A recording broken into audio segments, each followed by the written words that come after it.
We up and running. So as you know, this is got it. this is our soft launch, and then we populate all of our social media stuff, and then we do our, Soft launch. This is our soft launch. All right, so let me we'll go in here and we'll do a little update here. It didn't pop up immediately on my streams. Did it pop up for you on Facebook? Yep. Well, what in the world? There we go. There we go. I'm having some tech issues today, man. Aren't we all? Aren't we all?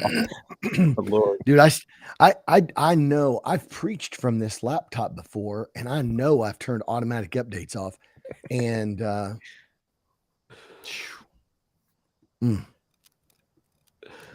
Oh man, we got all kinds of stuff going on today. We were supposed to be apostolic. It shouldn't have that kind of issues with us. Right? For real. Well, what's terrible, it's almost like blasphemy to be on an Apple computer and have to use Chrome browser. Right. Ugh. It's How hurtful. gross is that? I don't trust Google with anything. Well, there's that. I don't know that I trust any of them with anything. Right. But, True. It's true. All right, that's shared there. All right. Let me go over to Twitter and we'll do a retweet over on Twitter. We've been having some consistent viewers on Twitter, which is cool, and YouTube, which is awesome. Yeah. I shared it to the Verge group, Verge Engage. Yeah. That's one of the I think that was put together by Vanderstelt. Very cool. Very cool. All right. Give just a couple seconds here for some people to jump on and make sure everything is working just right. Thankfully, the cricket has stopped chirping. The dog stopped barking. That's right. This is gonna be a nature interview today. All right, I think we're ready to go, guys. Y'all ready? Let's go. Yeah. I accidentally shared it to Tupelo Children's Mansion.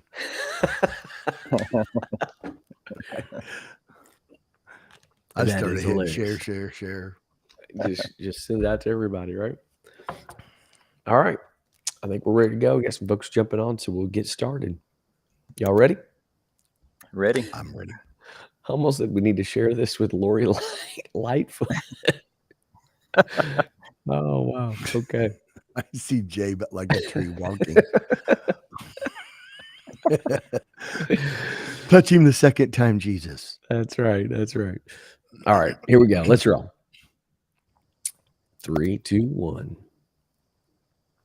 Hello, everybody, and welcome to the Mobilized Church Podcast. This is Chris Dillingham alongside my big brother, Ken Dillingham Jr. III, KDJ3. What's happening with you this morning, my brother? Yeah, man, I put it on my my name tag. You did. I just saw it. That's awesome. That's your new moniker, man. Junior the Third. I love that. That is awesome.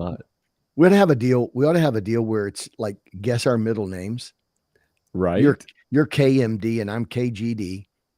And we'll just guess the middle name, and then there'll be some kind of epic award, some prize, on the level of the Mobilized Church Podcast. Right, exactly. Well, if somebody guesses your middle name, I'd be a little concerned. That means they're doing some stalking. Cheating. There's no way they're gonna. They were creeping on me. Yeah. It's like, you've been on Ancestry.com or something. What's the deal? It's not something like Greg or George or something like that. No. So people Gilbert, might as well just give it up. Not Gilbert. You do look like a Gilbert. There you go, man. That's awesome. All the Gilberts out there, like, why did he just? Like, Why did he just do? What's wrong with What? Gilbert? We just Is that offended how all the Gilberts Gilberts. look? Oh man. Oh man. Well, I'm not the only one here, bro. right.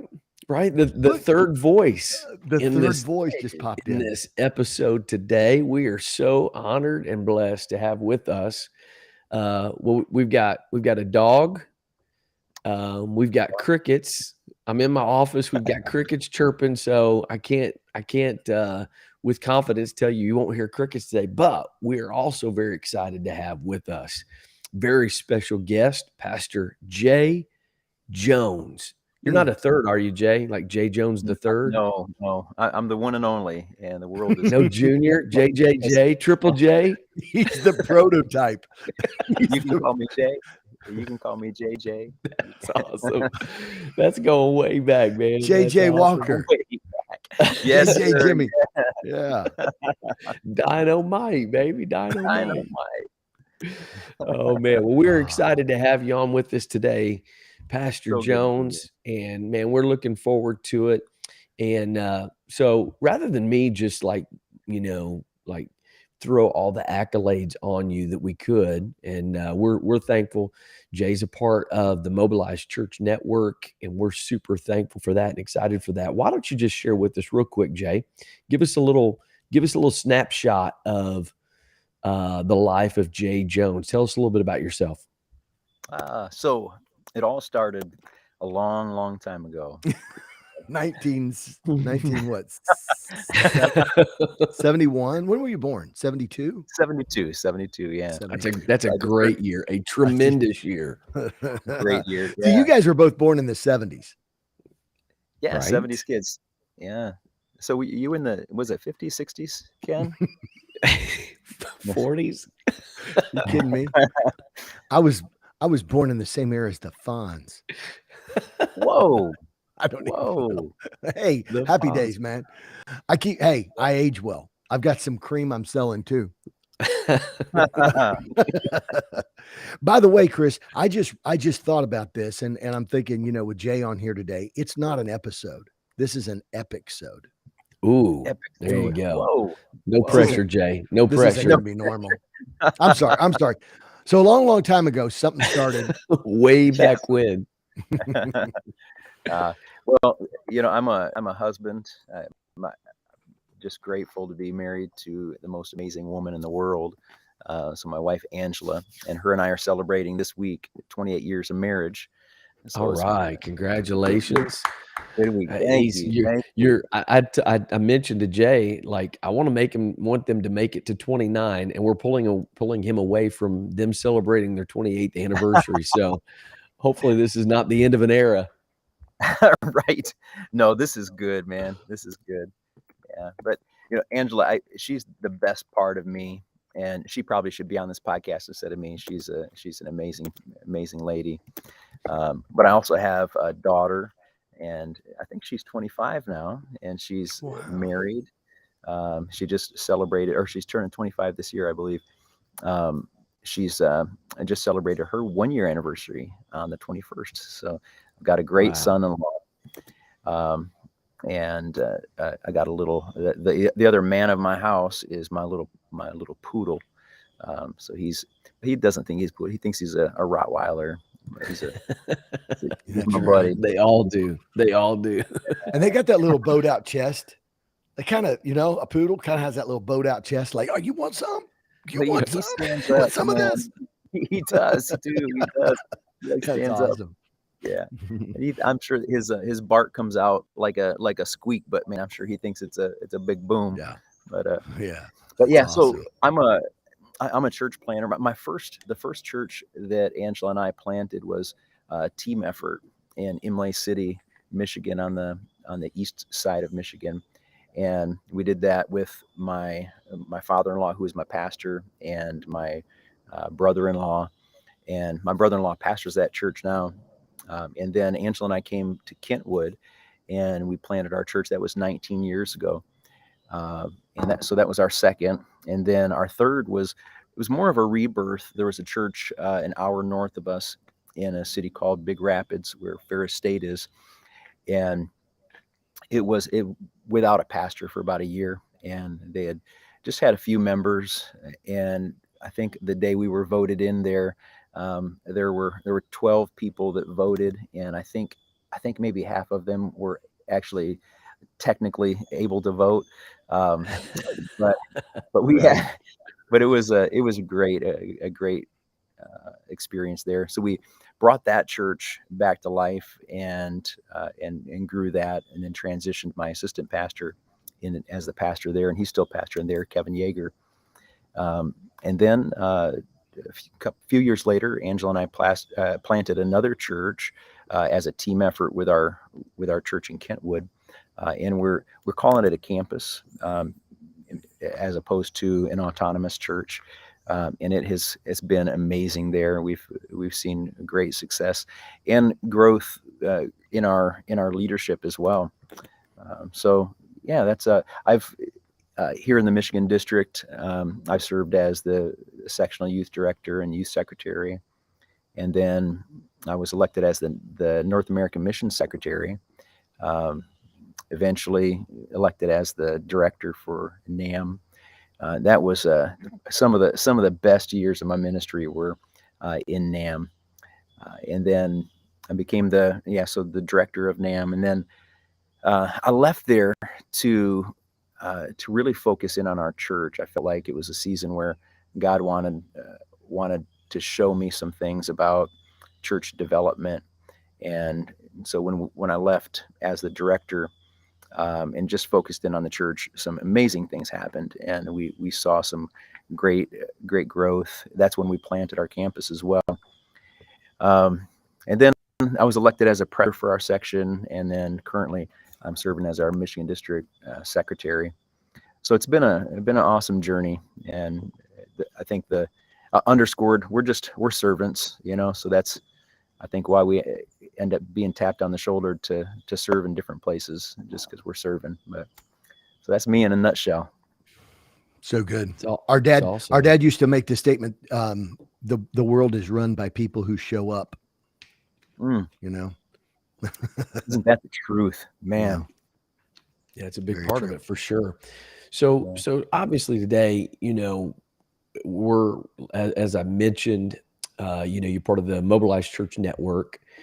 You've been on the journey of discipleship, multiplication, trying to kind of I don't want to say unconventional, but maybe not, mainstream in church planting or whatever. And maybe that's how you launch, and share a little bit more about that. But you've been kind of in this pursuit and on this journey for a really long time. And when we connected, what was it? Was it last year at General Conference? Yeah, General Conference. Yeah, last year General Conference, and just a big time connection, and definitely felt like it was a God thing. So tell us a little bit about kind of that journey. What got you started on this discipleship journey? Kind of maybe some different paths that it's taken you, and how you've gotten to where you are today.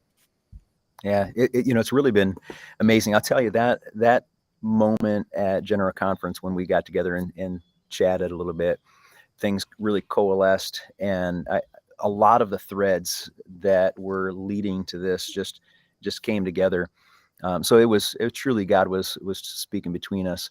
But back a few years ago, I hit this. I wasn't experiencing like a personal crisis or anything, but God really got a hold of me. I was doing some counseling. There's a great friend of mine. His name's Greg Dempster.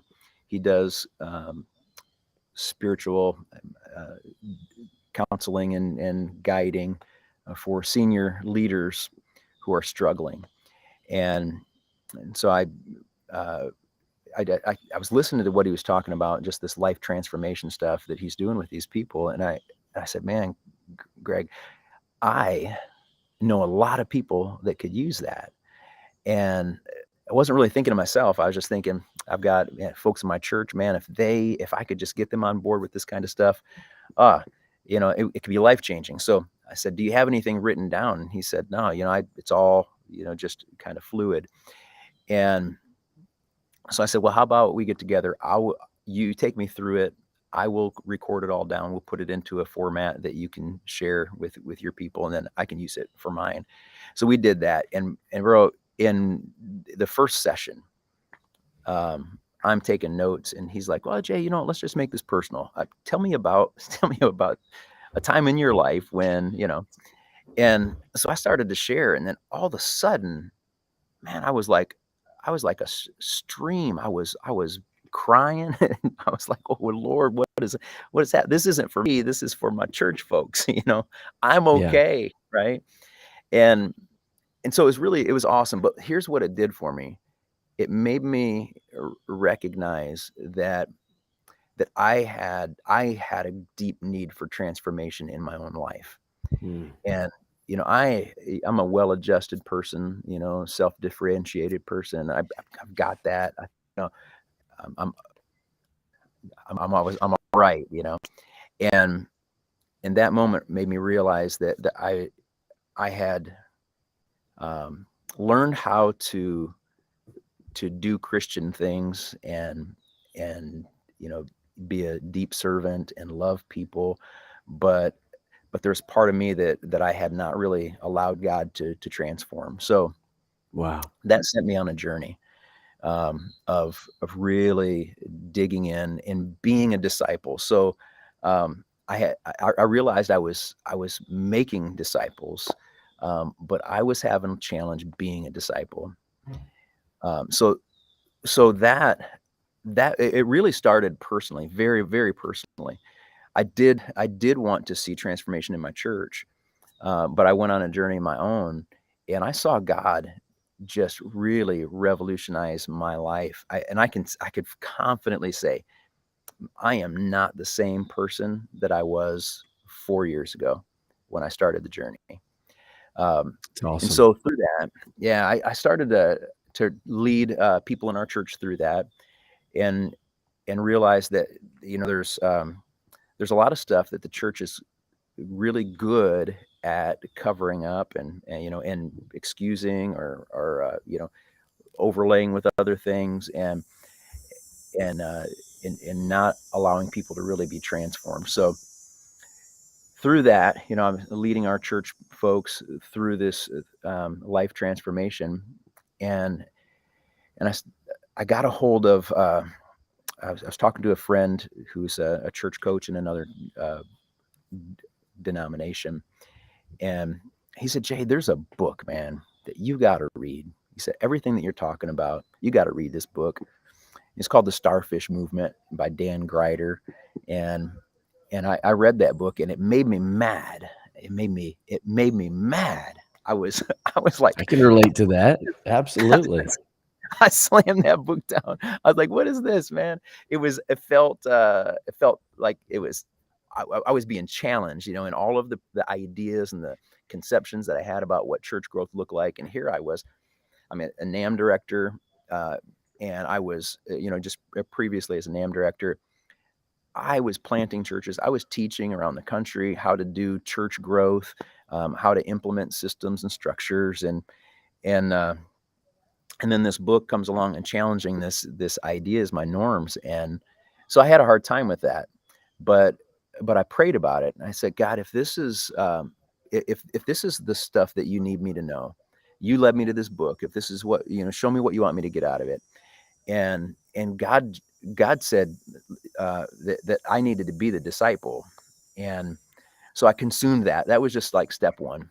And that really kind of rocked my world. And it helped me to understand that there's a kind of institutional methodology that really has it wasn't biblical at its core, and I hate, not to offend anybody that's walking that journey, man. I walked it for years, but it's more, man. I'm a marketer. I've done work for some of the biggest names in the tech industry and medical and automotive, and led projects for them and all. And so I've marketed. I understand systems and structure and business and all that kind of stuff. And really, that has infiltrated the church. And while there's a lot of good in it, I think the church has relied on that rather than what Jesus instituted in the beginning, which is just discipleship, disciples making disciples. So I started on this journey. I was really hungry. I was reading everything that I could. I was praying into it. God was giving me a lot of information, and I was at the point where I'm like, okay, I'm collecting all this information, Lord. What do I do with it? How do I put all this in motion? And that's when you guys had your booth opened up at General Conference, and we talked. I'm like, okay, I feel like I've got some traction here. We're going in the right direction, and I think this will help. So, yeah, that's how it began for me. That's how it started. It's awesome. Yeah, the Starfish Movement, that book will mess you up, won't it, Ken? Oh. Man, that book, well, what it does, I think the thing that, like Jay's talking about, and what it did for me was that it really caused me to look at it and say, am I working at something that's not going to produce what I'm desiring? Am I focusing on, am I using a system that doesn't maybe necessarily reflect the methodological system? You started off, Chris, and you made the statement about unconventional, maybe an unconventional approach. I think that's funny because it's true. Conventionality is a methodological concept, right? And I think in some ways, when we think about that, what Jay's talking about, and I think this journey, I think, and there's several others that probably could, really resonate with what he's talking about here, is that it would definitely be orthodox if we were in the first century church. Right. It was conventional. Right. It was conventional to the original, Right. The original methodology of Jesus's followers. It's just not conventional to the current, the current context in the Western church. And so for me, the Starfish Movement caused me to say, am I looking for a methodology that's been adopted by the Western church in the 21st century to produce something that was by the early church in the first century? Right. That's what challenged me. Yeah. Yeah, for sure. And, there was one thing in that book that really grabbed me, and that was when there's the idea of an anthill model of church culture, and church growth. And the illustration that he used was, if you go to an anthill and you dig around its base, or you observe it first, and you'll see ants working like crazy. I mean, they believe in the anthill and everything about it. They believe it. They're working. They're building the anthill, and that thing is getting bigger and bigger and bigger. But then if you go and you dig around the base of that anthill, you're going to find the carcasses of dead ants that were the anthill was built at the expense of those ants. And that hit me so hard. I thought about all the folks who have come and gone through our church, and our church grew. We experienced growth. But then I'm looking back at all this. I'm like, Lord Almighty, what have we done? We have the church has grown, but the expense of what? And so had we had a different model in place, I believe we would have still seen growth, although the growth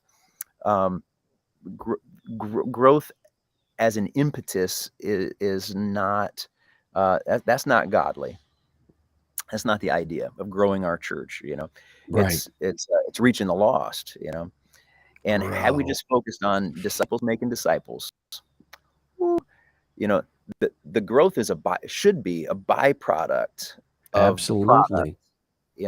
but we've made discipleship the byproduct of the product. And we've switched it. We said growth is the product, discipleship is the byproduct. It's how we get growth. It's the other way Isn't around. that really strange? It's so strange. Crazy. That anthill thing, man. The thing for me, kind of what started us on the journey, my brother and I, launching a church, inner city church, and we saw all of the, like you said, all the energy and resources that it took to keep that thing alive. And, it was almost like it was on life support. And every week we just had to Yeah. keep resuscitating that thing and keeping it going, and just all of the financial and human resources that were necessary to make that happen. And when he talked about, that anthill, if you take a little scoop of that anthill and move it over, it's still that anthill. It's not, it's not growth. You're just moving the anthill and the culture.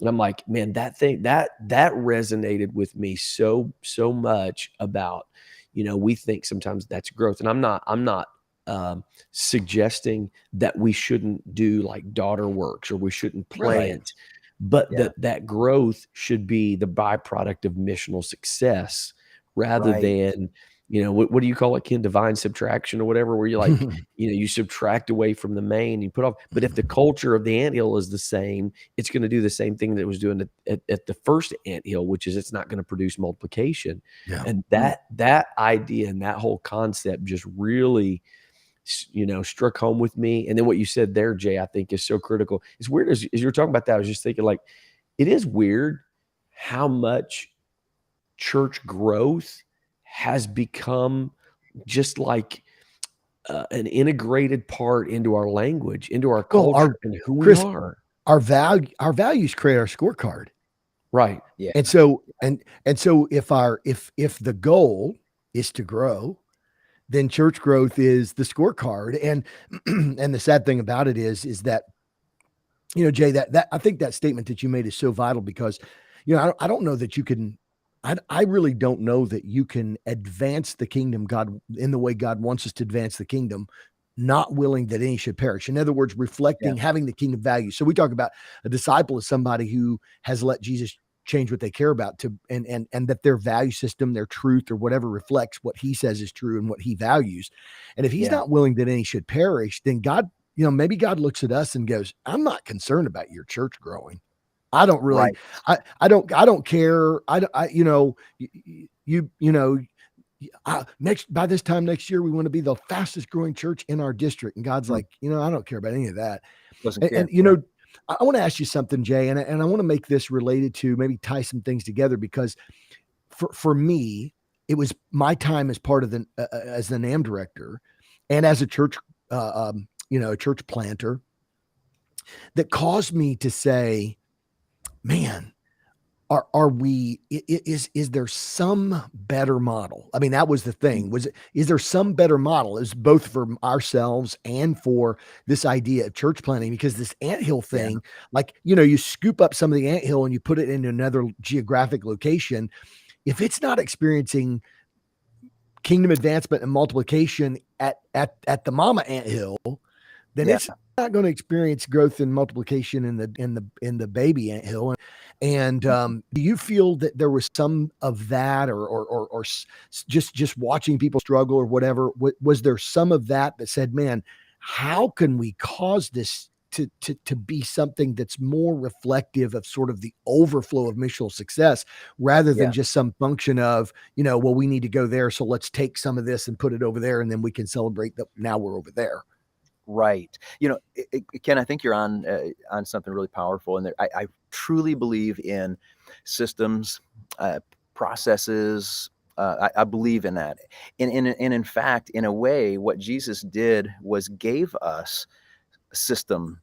He gave us a system that works.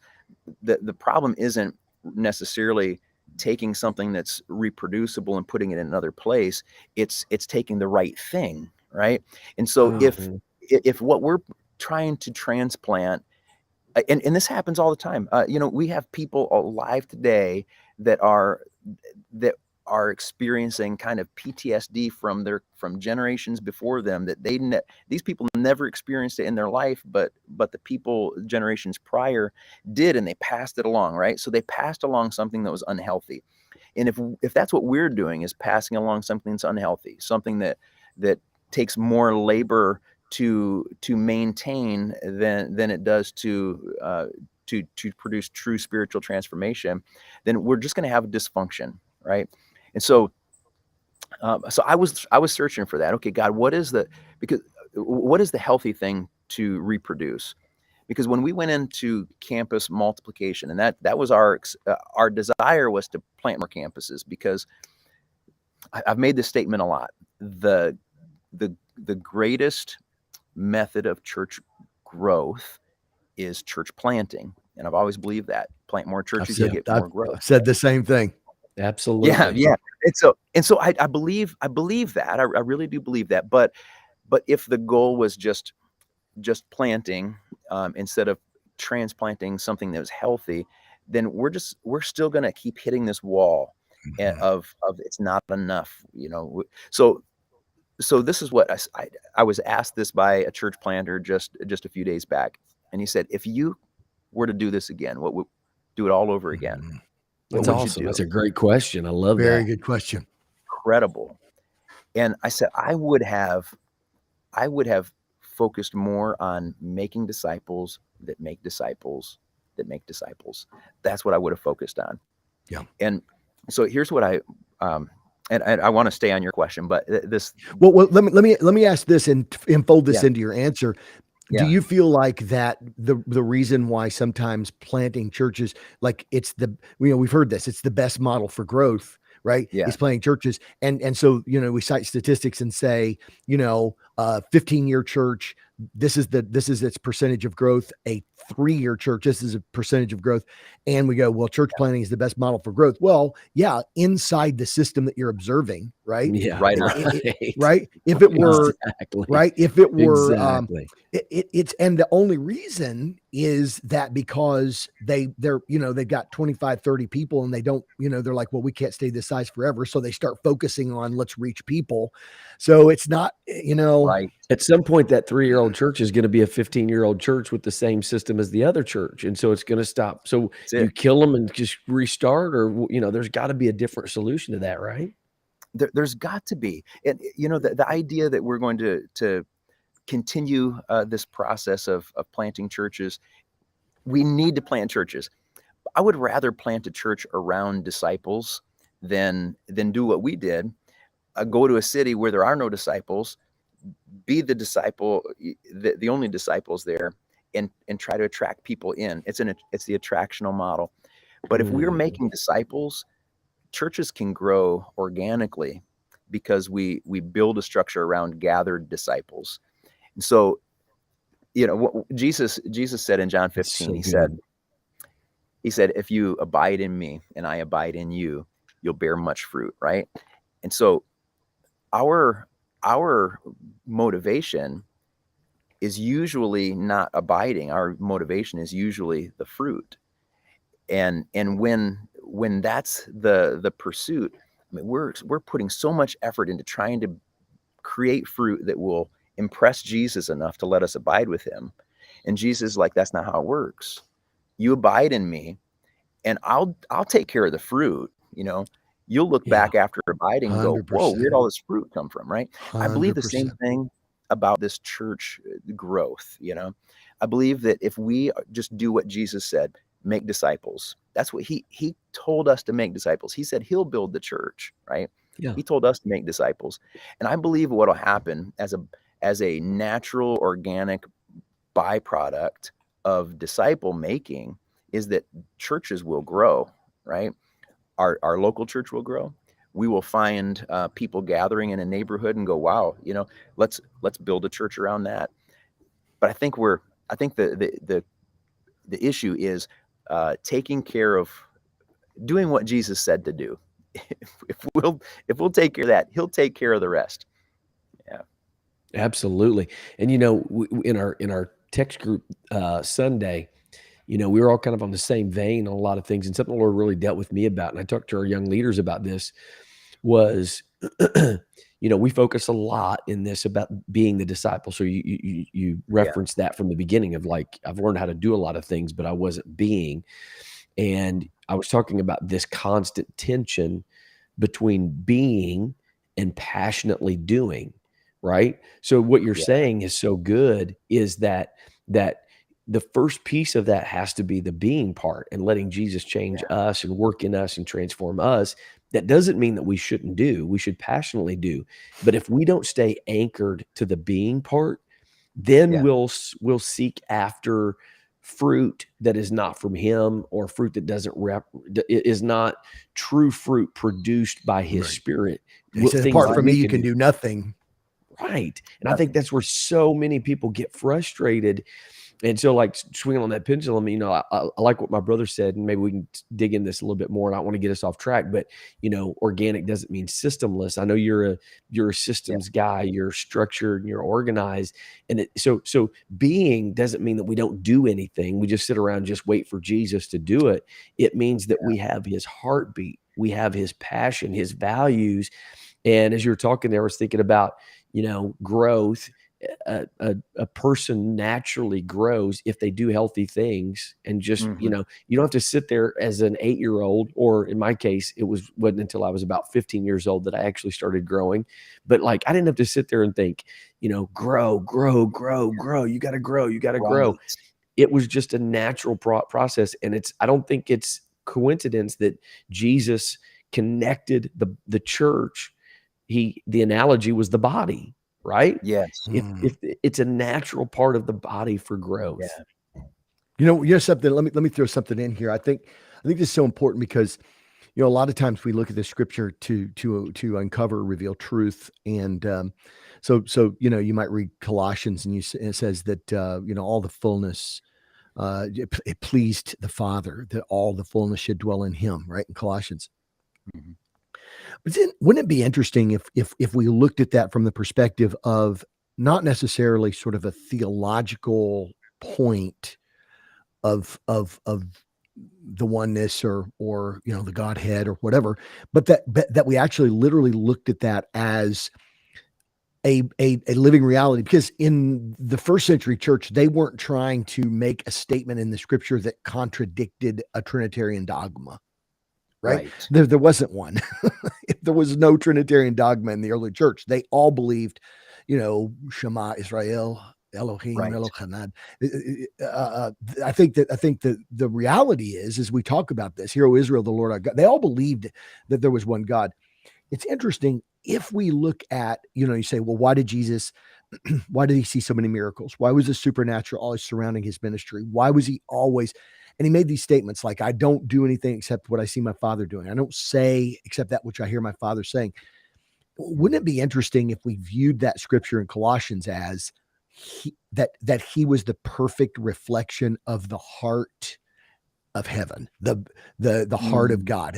He was the perfect reflection of what God valued and what God loved and what God said was true. And so that every fruit out of the life of Jesus flowed out of bringing heaven into his earthly existence, because he was the perfect reflection of heaven.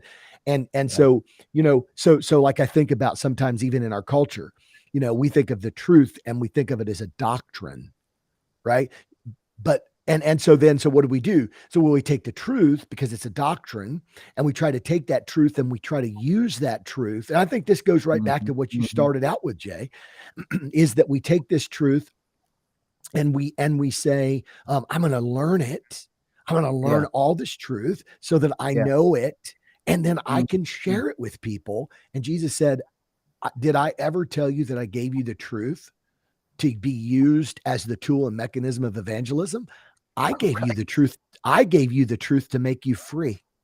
Yes. And that's a discipleship topic at the heart. And so if he gave us the truth to make us free, then we become formed after the nature of Christ and after the mind of Christ. And then we can ask anything that shall be done. And, I mean, isn't it interesting? I mean, that really flows back to that original discipleship topic in the journey that you talked about at the beginning of this podcast.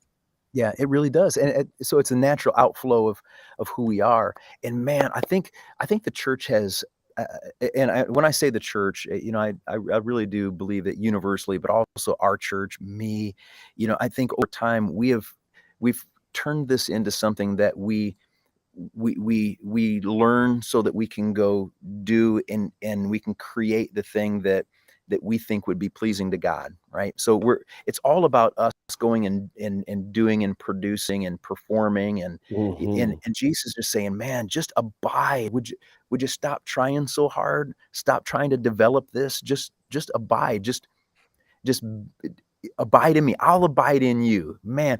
And I think, Ken, you made this statement on a podcast way back that if Jesus I can't remember exactly how I said it, but dynamically living in us, then we will dynamically live in wherever we are planted, right?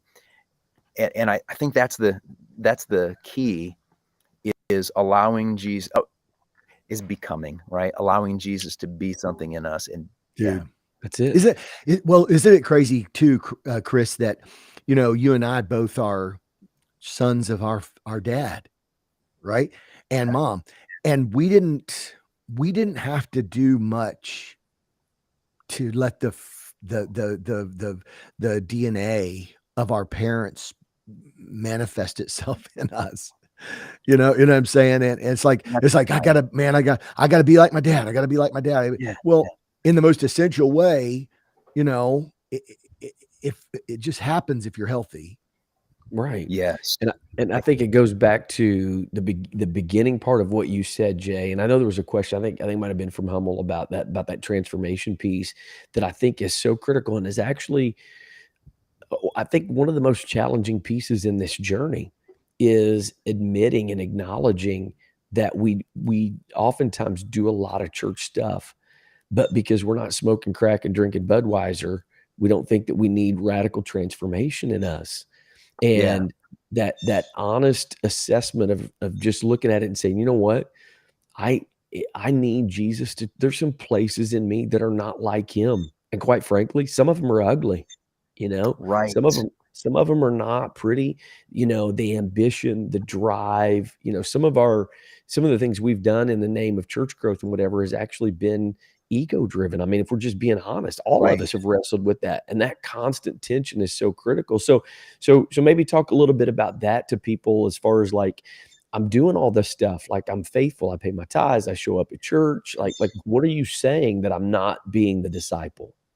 Right. Yeah. I think that is the key, what you just said. Well, I'm doing all these things, right? Aren't I good enough? Isn't this good enough? Like, aren't I good enough? So I've noticed something in the way we've done church, and that is, as we're building this tribe and implementing culture, as long as people express the culture that we are trying to create, we think everything's okay. Mm-hmm. And we think we're okay as long as we are expressing what our culture says to express. And so we do it well. We talk the right talk. We look the right look. We're doing the right stuff. But under the surface, things can still be broken and dysfunctional. And it's like, as long as we filter and we control the product, we think everything's okay. And so we have people in our church that are going to heaven. They're not unsaved. They've been born again, but still not transformed. And because they're not transformed, the only thing that they can replicate, the only thing that they can reproduce is more dysfunction and brokenness. And so Yeah. and that's frustrating, right? It's frustrating as an individual. It's frustrating as a church. And so if we can first be the disciple, then we can make disciples. It's interesting to me, David, create in me a clean heart, O God, renew a right spirit within me. And he's asking the Lord to transform him. And then he says, and then I'll be able to teach sinners the way. Mm-hmm. So good, isn't it? Yeah. So do the work in me first, God. Do it right here. I think we race toward growth and we run past discipleship, transformation, Yeah. Yeah. Well, and the thing about, I don't know if you remember, but a few weeks ago we even talked about, in this 21st century, postmodern / post-Christian world that we find ourselves in, that even you think about the broken church growth attractional model that you mentioned earlier, kind of, talking about how does this, how's this whole idea, some people who might just be catching this podcast for the first time, or haven't really dug into it deeply. They may be looking at it, not necessarily connecting the dots, maybe not thinking to themselves, okay, so, but how does being authentically a disciple have anything to do with like church planting or doing the mission? And I think some of that flows a little bit maybe out of this sort of that institutional context that says, disciples are, that's just what you do when you have a new convert and you disciple them, and I'm just thinking, like, recently we talked about in this post-Christian era that the attractional church tries to get people to come and then keep coming and then make them members, church members, and then do discipleship like you just talked about, reflective of the culture, reflective of here's how you get involved. And I don't mean this, man, and we've done this, but this idea that says, well, when people start coming to your church and they've strung enough services together and the 3, 4, 5 services together, now you need to get them plugged in. And so now you have to have a process to onboard them, so on and so forth, so that you can retain them. And because how are you going to grow if you're not retaining your guests? And it was this kind of language. And I don't mean to be, I'm not a contrarian. I like people to like me, and I don't like conflict. And I'm not trying to be a contrarian, but it was that kind of thinking that caused me to say, this is a broken model. Right. This is a broken model. Jesus didn't come to teach us how to get people to continue coming to our church week after week after week. And then we could plug them into the fit team. Then we could plug them into the, some staff and plug them into the machine so that now they're connected and they keep coming. Jesus wants these people to flourish and have abundant life, right? That's right. Yeah. Romans 12, Paul said, and be not conformed to this world, but be transformed by the renewing of your mind. And so we offer to the world. It's funny. We offer to the world a different way. Like the world just wants you to conform, just wants you to look like them and be like them, act like them, talk like them. But this is different. Come to Jesus' table. Jesus' table is all about transformation, right? And then we get people to come, we attract them in, and then we say, okay, now just look like us, talk like us, act like us, right? Conform, yeah, right? And so we're like, hey, we're just gonna give it a different name, and yeah. But it's tattoos, no tattoos, drunk, not drunk, right? Whoremongering, not whoremongering. It's right, man. Yeah, it's all about transformation, though. Yeah. And again, I really believe that if we're focused on what Jesus was focused on, if we're focused on transformation, then we'll see the growth that comes with that. Yeah. So good, man. It's so good. And I think that's where, we've said, like, the reason you see people, when they come in, like if you're not raised in Pentecost, like we weren't raised in Pentecost, you come in, you're like, whoa, it's like your face is blown back by all the energy and the passion and whatever. But you see people that after a while, they get bored with church. And that's why it's got to be, the next big service or the next big thing. And what that is evidence of is that we've lost the vitality of living for Jesus, which is what you're talking about there, which now it's become just conforming to the expectations versus being transformed by his spirit, by his power. And that's where the vitality comes from, is when when you know that there's a place in you that's not like Jesus, and it's producing anxiety, or it's producing depression, or it's producing hopelessness, or whatever in you, even though you're faithful and do it, and you're conformed to all the things that we say you need to conform to, that it's not producing in you the vitality of life. And then what happens is people start looking at it and saying, well, it doesn't work. This doesn't work. This Jesus thing doesn't work. And they may not express it. And they wrestle with this cognitive dissonance because they know in their mind and their spirit, they know that it's true. They believe that it's true, but they don't feel it. And especially in the next generation, what you're seeing a lot of is the next generation is doing what they feel, not what they know. Wow. Yes. Wow. That's so good. Jay, let me segue something here. I Sure. want to segue with what Chris just said. And I'm trying to segue like three things into one here. Okay.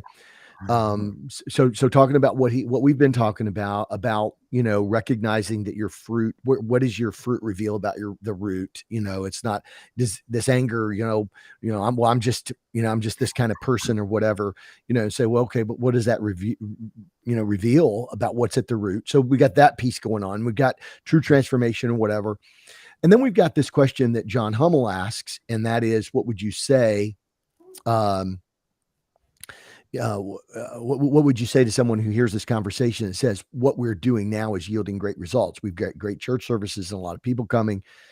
Okay, so all right, so what I want to do is somehow let's segue this together and say, okay, Yeah. so how does all of this merge and connect with the idea of doing the mission, so how does all this merge into doing the mission, connecting with people, being a walking billboard of Jesus, living on mission, making more disciples? How would you throw all of those pieces, if we put all that together? How do they intertwine in your opinion? I think it all comes down to, you used the term earlier, but it's the scorecard. And I think what we say is, what if we say, man, we're seeing growth, we're seeing people baptized, seeing success. I would say, by what measure, right? What is the measure of success? And maybe to a certain measure we are, but are we? Is the product? I mean, is the thing that's being produced the authentic? I really want to be careful on this. I'm going to point back into our church, because I would say we have been successful. But what I recognized in what was being produced in our church was, kind of an unsustainable model that required more production, more maintenance, because it was all about maintaining the structure so that we could continue to maintain growth. And so people came in to help us maintain the structure so that we could continue to reach more people that would end up doing the same thing, right? But but we weren't making disciples that make disciples, right? We weren't we weren't. Wow. Paul said in Timothy, I want you to, what I've invested in you. So that was the first generation. I want you to invest in faithful men who will invest in others also. So he's talking about 4 generations, but in our current model, what we were looking at in our own churches, we didn't have that. No. We had maybe a whole bunch of first generations, but not disciples making disciples. And so, Wow, so good, man. yeah.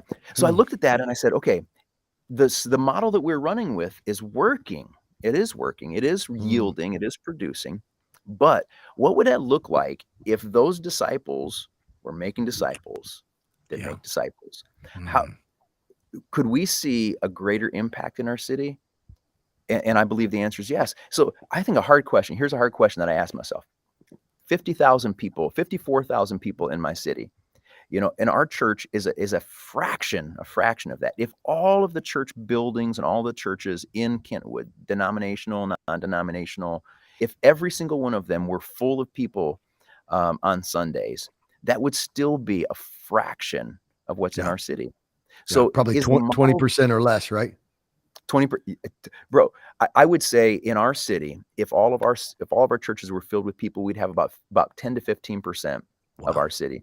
So so then I ask, is that good enough? Is that effective? There you go, bro. See, there it is, Jay. That's the scorecard. That's such a good answer, dude. Keep going. Yeah. I love what you're saying, man. Yeah. So yeah, I look at that and say, so we will never be able to build big enough buildings. We'll never have enough buildings. We'll never have effective enough systems.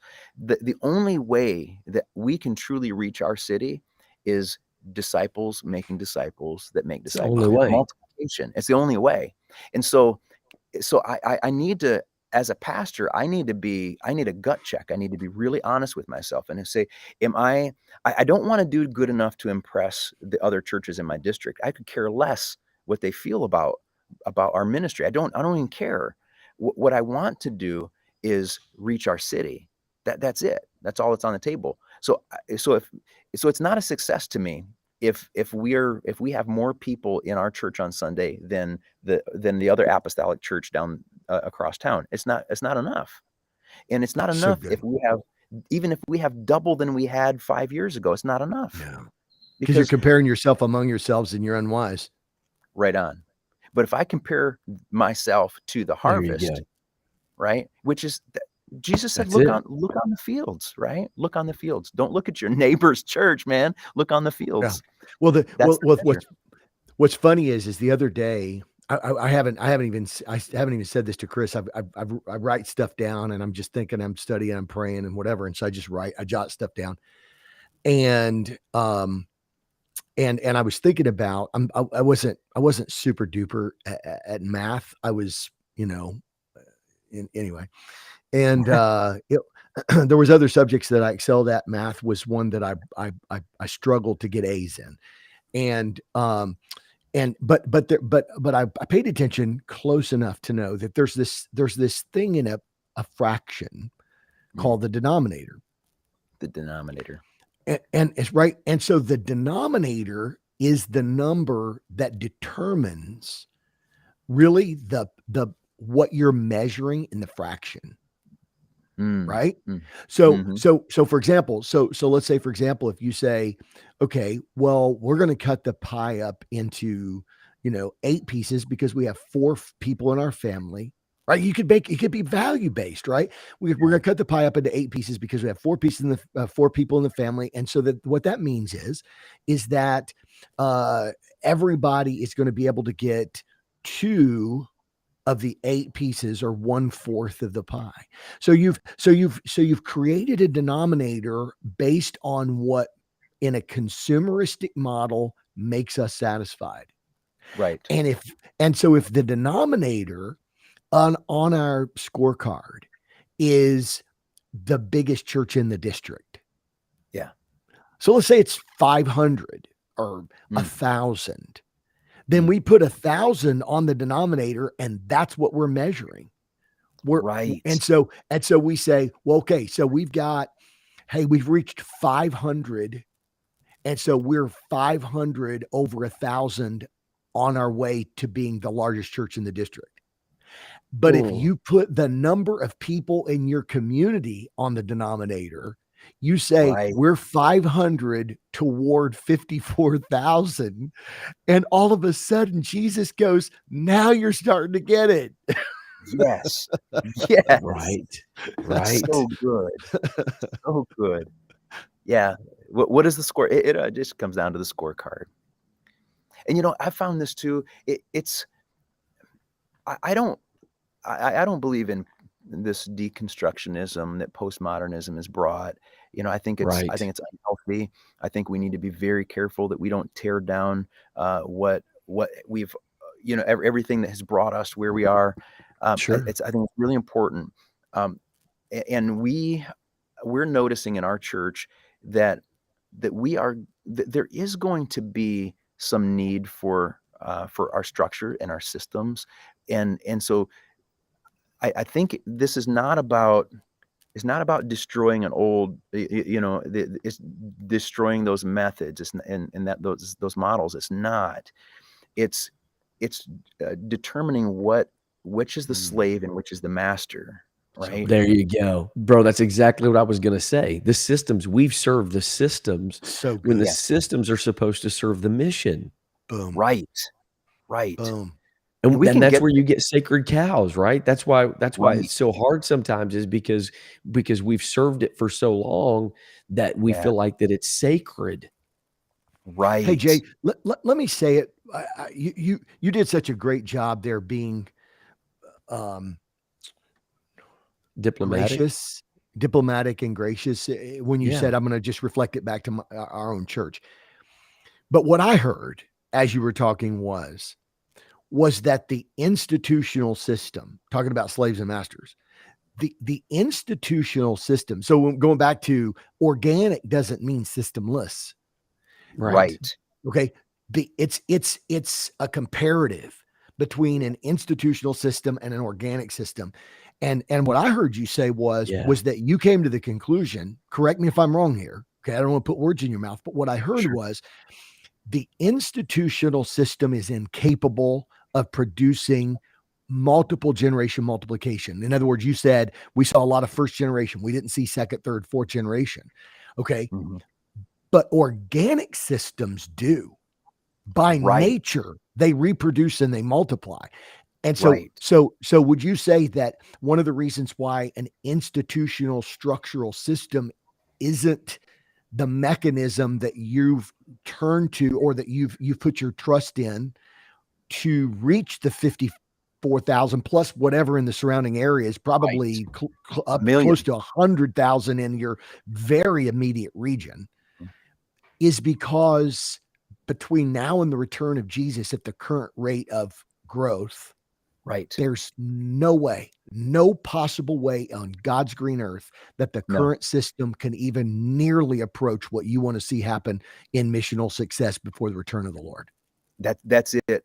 That is it, bro. This is we see the end time and we see the harvest, and we have, and so we're racing that. I feel that. I can truly say this. I've never felt it so strong in my life. I've never felt it so strong. Jesus is coming soon. There are masses of souls that are dying. And the operating system that we've been running with, the playbook that we've been running with, is inadequate to reach them. It's inadequate. And unless we recognize that, we'll be satisfied with the status quo. We'll be satisfied with that. Matter of fact, let me take that back. We won't be satisfied with it, because we'll continue to do it and never be satisfied with it.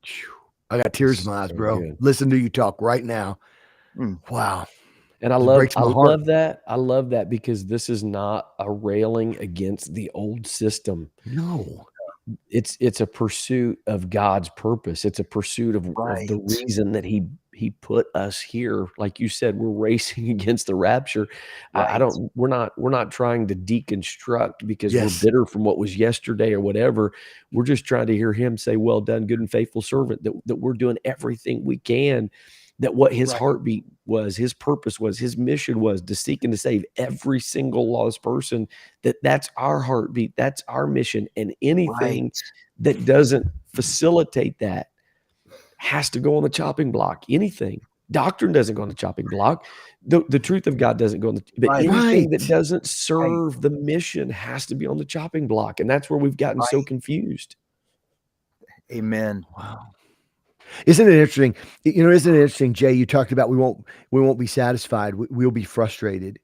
Yeah. Isn't it interesting that there were times and examples where Jesus, this goes back to discipleship, it goes back to identity, that there were times when Jesus said, where Jesus, in moments where there was massive amount of conflict, contradiction, and criticism of his ministry, that a voice came from heaven and said, "This is my beloved son in whom I'm well pleased."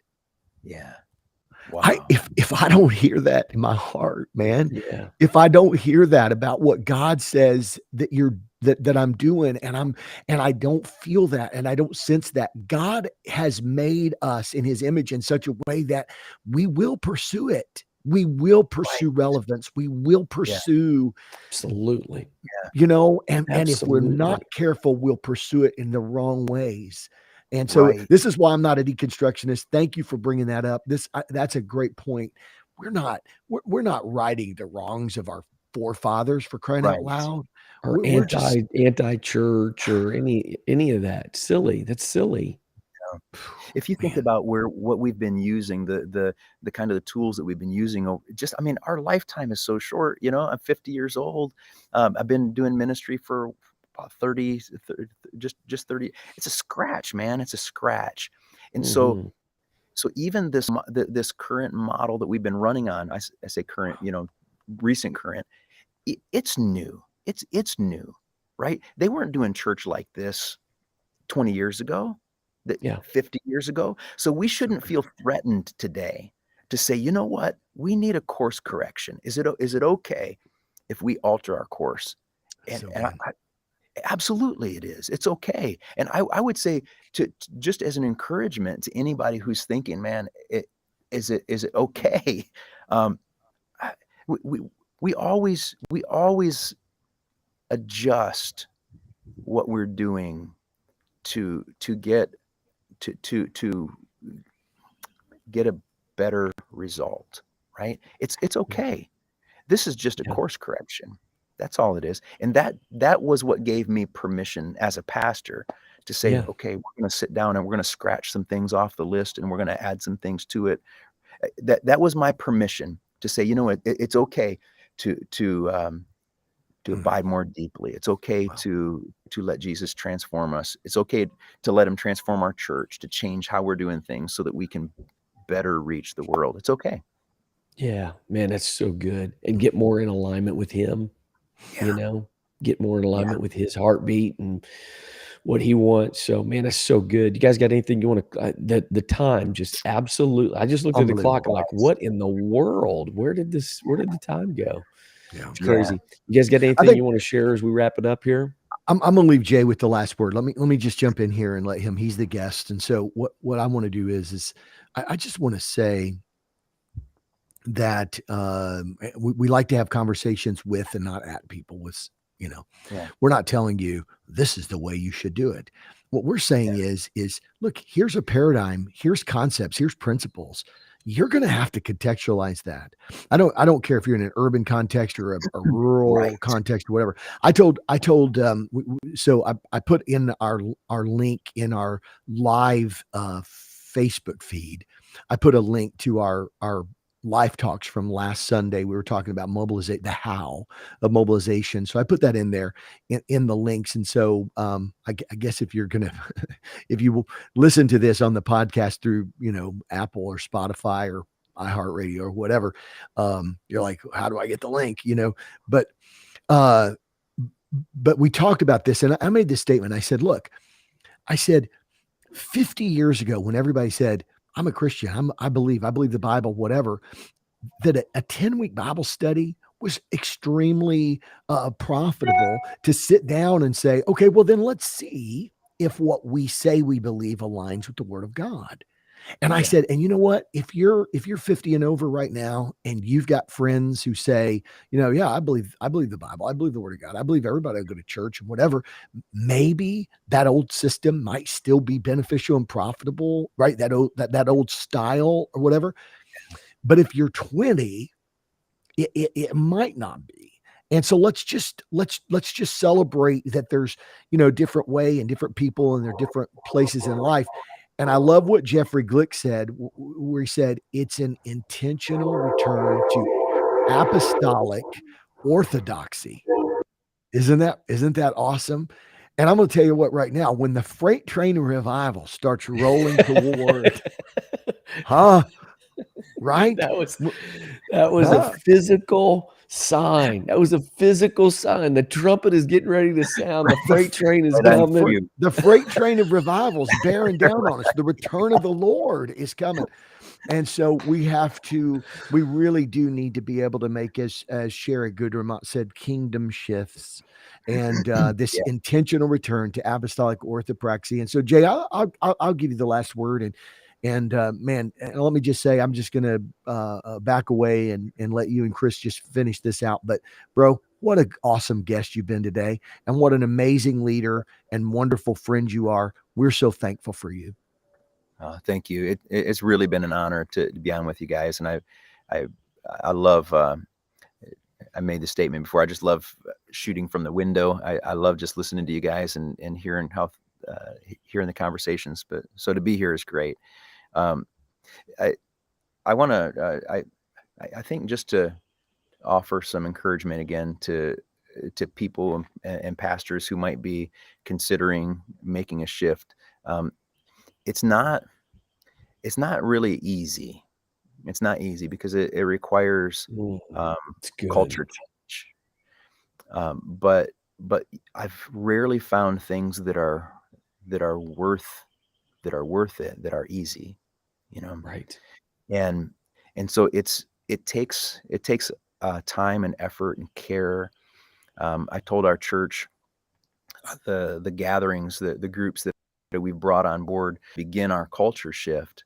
I said, listen, I think it's going to take us probably a couple years, 2 solid years probably, before this is really embedded into our culture and it becomes what we are producing as a culture. Um, and it's not easy for me because I'm a quick change artist, man. I feel like God is moving this way. Let's go this way, right? And I want to Pivot, see quick pivot, pivot. results. Pivot, yeah. And it's not like that, but it's worth it. And I'm watching dynamic, deep level transformation happen in people in our church, in my own life, in like the fabric of our church. And it's worth it. It's really worth it. And I really see God just pointing the way and saying, "This is you're moving. This is the right direction. This is where we want you to go." And so, I want to just encourage anybody who's feeling like maybe this is a shift that you should be making in your church. I would agree with you. I think it is. And again, I just go back to, if we are deeply abiding in Jesus, He'll take care of the results. He'll take care of the fruit. Don't, yeah, man. I'm trying to think of the right way to say this, but don't settle with the status quo. Don't sacrifice what can be, Right. because Right. you feel like you need to settle with what you've got. Go ahead and take the shift. Move into it. God will be pleased. Learn how to abide more deeply in Him and create disciples that make disciples, and we'll see what God intends, what He really desires for us to see. Man, that's so good. So good. We sacrifice the potential of what God has for us for the place of comfort or safety, Right. no Yeah. risk. We know what the outcome is, and so it's more safe than going after the risk. So, man, what a great conversation today, Jay. We really appreciate you taking the time out of your anniversary week with your wife to be on with us, Pleasure, and man. you and the dogs and the freight train and the crickets. Like, everybody's been chiming in today. It's been awesome. Right. But Sounds like Right. sounds like the making of a song. so it's what I almost said. It's a country song. It's a good country song. Maybe. I But was out on my back porch and the dog started howling. awesome. Hey guys, But we do, I just yeah, on a real serious note, real quick. sure. Thank you so much for what you guys are doing. You're investing in others, and I know that the fruit is going to be great. You may not even get to see the fruit of this, but I really appreciate what you're doing. It's a sacrifice and an investment into us and into the apostolic movement. I really appreciate and love you guys. Well, thank you, man. We really appreciate that. We're thankful for you. Glad you're a part of what's going on, and certainly, I think your voice is going to have a huge impact on a lot of pastors that are starting this journey, and we're very thankful for that. So we appreciate everybody jumping on, all the great comments today, and just Great the great comments. interaction that we had. It was so good, so awesome. So we're super thankful that everybody was a part. We look forward to you checking this out when the podcast drops. Should be in sometime tomorrow. And we're also, by the way, we dropped the first session from Great Lakes Youth Convention dropped on Monday, and the second session probably will drop Friday or maybe even Monday. So we'll try to get that out. We'll keep you posted on that. So love you, appreciate you. Thank you, Jay, for being on with us today, man. Thankful for your friendship. Appreciate everybody being a part of the conversation. We look forward to coming back to you next Tuesday around 10 o'clock, assuming that there are no technical glitches. But we know what's going to happen, so it'll be around 10 o'clock. So thank you for being a part. We look forward to seeing you next week. Until then, go live mobilized. God bless.